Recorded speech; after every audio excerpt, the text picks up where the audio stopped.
Hi viewers, welcome to our channel. ప్రస్తుతం మనతో పాటు భరద్వాజ్ గారు సీనియర్ జర్నలిస్ట్ ఉన్నారు. వారితో ఒకసారి మాట్లాడదాం. నమస్కారం సార్. నమస్తే అండి. సార్, జగన్మోహన్ రెడ్డి గారు అసెంబ్లీకి వస్తారా రారా అని ఒక పెద్ద చర్చ తర్వాత ఆయన వస్తానని చెప్పడం, ఈరోజు రావడం, వచ్చిన తర్వాత కనీసం కొద్దిసేపు కూడా ఉండకుండా వాకౌట్ చేసి వెళ్ళిపోయారు. ప్రతిపక్షంగా మమ్మల్ని గుర్తించాలి, ప్రజాస్వామ్యాన్ని కాపాడాలి, వీ వాంట్ జస్టిస్ అంటూ గవర్నర్ ప్రసంగాన్ని అడ్డుకుంటూ ఈ నినాదాలు చేస్తూ ఒక గందరగోళం క్రియేట్ చేసి ఆ తర్వాత వెళ్ళిపోవడం జరిగింది. దాన్ని సెటరికల్ గా కూడా విమర్శలు చేస్తున్నారు. 11 నిమిషాలు కూడా ఉండలేదు వీళ్ళు అని చెప్పేసి.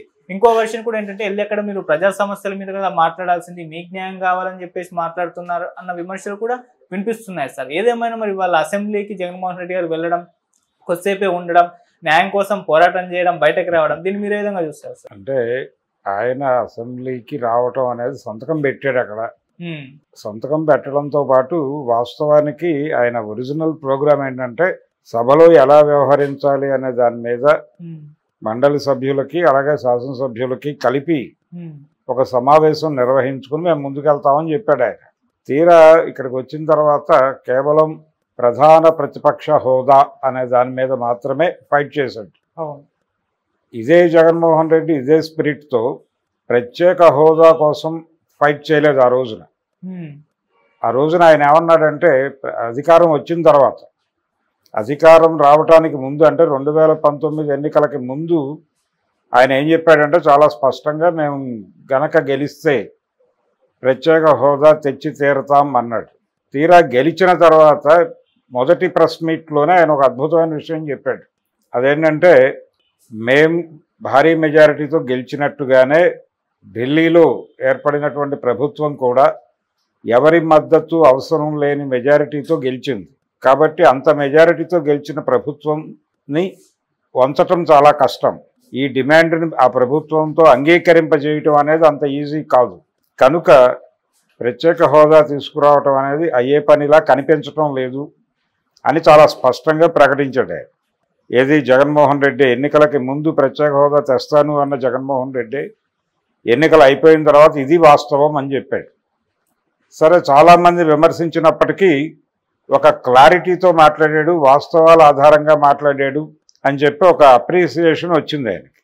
ఈ అప్రిసియేషన్ తర్వాత ఆయన పద్ధతిలో ఆయన కొనసాగుతూ వెళ్ళాడు. ఇప్పుడు విచిత్రంగా మాట్లాడుతున్నాడు. ఆయన వాస్తవాలని పూర్తిగా విస్మరించి మాట్లాడుతున్నాడు. విస్మరించటము అంటే ప్రధాన ప్రతిపక్ష హోదా గురించి మాట్లాడు, ఇవ్వలేదు అని నిరంతరం విమర్శించు, తప్పులేదు. కానీ సభలో నువ్వు ఉండి సభలో అధికార పక్షం మాట్లాడుతున్నటువంటి మాటలలో ప్రజా వ్యతిరేక విధానాలు కానీ మరొకటి కానీ దొర్లినప్పుడు వాటి గురించి సభలో నిలదీయాల్సినటువంటి అవసరం ఉంది నీకు. ఆ అవసరాన్ని గుర్తించాలి. అందుకోసం నేను ఎన్నుకున్నారు ప్రజలు. మీ 11 నియోజకవర్గాల ప్రజలు మీ మీద చాలా హోప్స్ పెట్టుకున్నారు, ఆశ పెట్టుకున్నారు. తమ సమస్యల్ని మీరు సభలో మాట్లాడతారేమో అని. కానీ మీరు సభలో మాట్లాడకుండా వెళ్ళిపోతే చేయగలిగింది ఏముంది? ఇప్పుడు ఆ నియోజకవర్గాల ప్రజలందరూ వచ్చి ఈ 11 మంది ఎమ్మెల్యేల ఇంటి ముందు జగన్మోహన్ రెడ్డితో సహా ధర్నాలు చేయాల్సినటువంటి పరిస్థితి తెచ్చుకునే వాతావరణం కనిపిస్తోంది. అంటే మీరు మా సమస్యల్ని సభలోకి వెళ్ళి మాట్లాడని పక్షంలో మీరు సభ నుంచి బయటకు వెళ్ళిపోతే, రిజైన్ చేసేస్తే మేము కొత్త శాసనసభ్యులను ఎన్నుకుంటాం. మా సమస్యల్ని సభలో వినిపించడం మాకు ప్రధానం. మాకు ఒక ఎమ్మెల్యే ఉన్నాడు అని చెప్పుకోవడం కాదు. ఆ ఎమ్మెల్యే ఎందుకున్నాడు, ఎందుకు ఓటేసాం మేము, అతను మా గురించి సభలో మాట్లాడతాడు. అతను సభకి వెళ్ళటం ఇష్టం లేదు అతనికి అనుకున్నప్పుడు మేమెందుకు భరించాలి అతన్ని? అందుకని రాజీనామా చేయండి. ఇక్కడ రీకాల్ చేసే అవకాశం లేదు. అందుకని మీరు రాజీనామా చేయండి అని వాళ్ళు వచ్చి వీళ్ళు ఎలా ముందు ధర్నాలు చేస్తే తప్ప వీళ్ళు వినే పరిస్థితి కనిపించడం లేదు. ఇప్పటికైనా ఆయన కొంత ప్రజానుకూల పద్ధతుల్లో వెళ్ళాలి. ఈయన ఎప్పుడైతే మొండిగా వ్యవహరిస్తున్నాడో అవతల వాళ్ళు కూడా ఈయన్ని టీజ్ చేయడం మొదలు పెడుతున్నారు. ఆ టీజింగ్లో భాగమే 11 నిమిషాలు కూడా సభలో లేడు అని చెప్పడం.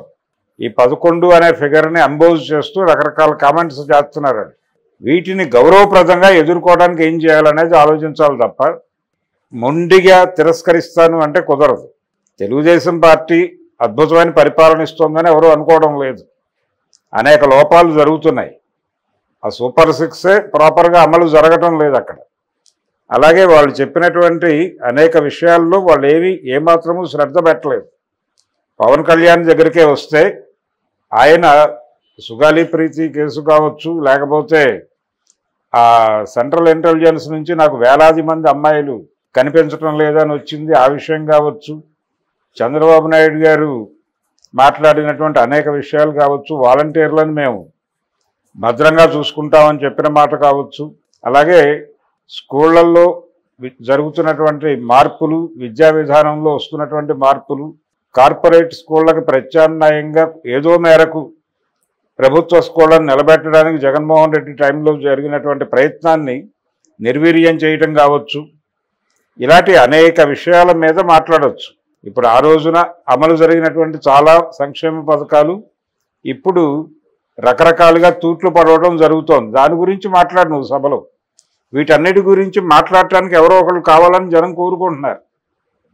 కనీసం మీరైనా వాయిస్ రైజ్ చేయట్లేదు, వదిలేస్తున్నారు. అలా వదిలేసి మీకు ప్రధాన ప్రతిపక్ష హోదా ఇవ్వలేదు అనే ఒక పాయింటే పట్టుకుని గొడవ చేస్తున్నారు. ఇది ఎలా కరెక్టు? ఇది ఒక అంశం మాత్రమే, ఇది మాట్లాడొద్దు అని అంటలేదు. ఇది మాట్లాడాలి, ఖచ్చితంగా నిలదీయాలి. ఇన్ని స్థానాలు ఉంటే తప్ప ప్రధాన ప్రతిపక్ష హోదా ఇవ్వను అంటం తప్పే. ఉన్నటువంటి సర్కమ్స్టెన్సెస్లో ఇవ్వాలి. జాతీయ పార్టీలు ఏవి కూడా ఎక్కువ సీట్లు గెలవని పరిస్థితుల్లో కాంగ్రెస్ పార్టీ రాజీవ్ గాంధీ ప్రధాని అయినప్పుడు కాంగ్రెస్ పార్టీ బీభత్సమైన మెజారిటీతో గెలిచి ఏ జాతీయ పార్టీ ఏ రాష్ట్రంలోనూ కూడా కాంగ్రెస్ పార్టీని అడ్డుకునేటువంటి పరిస్థితిలో కనిపించలేదు. అటువంటి కండిషన్లో జాతీయ స్థాయిలో పార్లమెంటులో లోక్సభలో ప్రధాన ప్రతిపక్ష హోదా తెలుగుదేశం పార్టీకి వచ్చింది. తెలుగుదేశం పార్టీ ఆంధ్రప్రదేశ్లో గెలిచిన ఎంపీలే అత్యధిక ఎంపీలు కలిగినటువంటి ప్రతిపక్షం. వాళ్ళకి ప్రధాన ప్రతిపక్ష హోదా ఇచ్చారు. ప్రధాన ప్రతిపక్ష హోదా అనుభవించారు కూడా వీళ్ళు. కాబట్టి ఆ సర్కమ్స్టెన్సెస్లో అలా వస్తుంది. అది వేరు, అదొక సాంప్రదాయం. మీకు అన్ని సీట్లు కనీసం లేవు, కనీస మాత్రపు సీట్లు లేవు అన్నప్పుడు ఎందుకు మొండిగా దాని గురించి పట్టుకోవడం? దాన్ని ఒక విమర్శగా మార్చు అంతే. దాని గురించి ప్రజల సమస్యలు బలిపెట్టడం తప్పు. ఆ ఇష్యూ గురించి ప్రజా సమస్యలు బలిపెట్టేటువంటి హక్కు నీకు లేదు. దాన్ని దృష్టిలో పెట్టుకుని సమన్వయంతో వ్యవహరించాలి. కొంత ఒబీడియన్సీ ఉండాలి. ప్రజల పట్ల వినమ్రతతో ఉన్న ఏ నాయకుడైనా నిలబడతాడు. ప్రజల పట్ల వినమ్రత లేని ఏ నాయకుడినైనా ప్రజలు పట్టించుకునే అవకాశం ఉండదు. అందుకని ఇప్పటికీ జరుగుతోంది అదే. ఇప్పటికీ జగన్మోహన్ రెడ్డి మార్పు కనబడలేదు. అంటే ఆయన అసెంబ్లీకి వస్తాను అనగానే చాలామంది ఏదో మార్పు కనిపిస్తోంది అనుకున్నారు. కానీ ఈరోజు ఆయన వ్యవహరించినటువంటి తీరు అలా అనిపించడం లేదు. అందుకని పద్ధతి మార్చుకోవాలి. ఆయన పద్ధతి మార్చుకుని, ఫోకస్ మార్చుకుని తను ఎలా వ్యవహరించాలి అంటే ఒక ప్రొడక్టివ్ అపోజిషన్ రోల్ ప్లే చేయాలి ఆయన. అది ప్లే చేయటానికి కేవలం దాడి మాత్రమే కాదు, దాడి వర్కౌట్ అవ్వదు అన్ని సందర్భాల్లో. వచ్చే ఎన్నికల్లో గెలవడానికి, ప్రజల మనసులు గెలుచుకోవడానికి అనుసరించాల్సిన ఒక పద్ధతి అయినటువంటి వ్యూహాన్ని ఆయన పట్టించుకోవడం లేదు.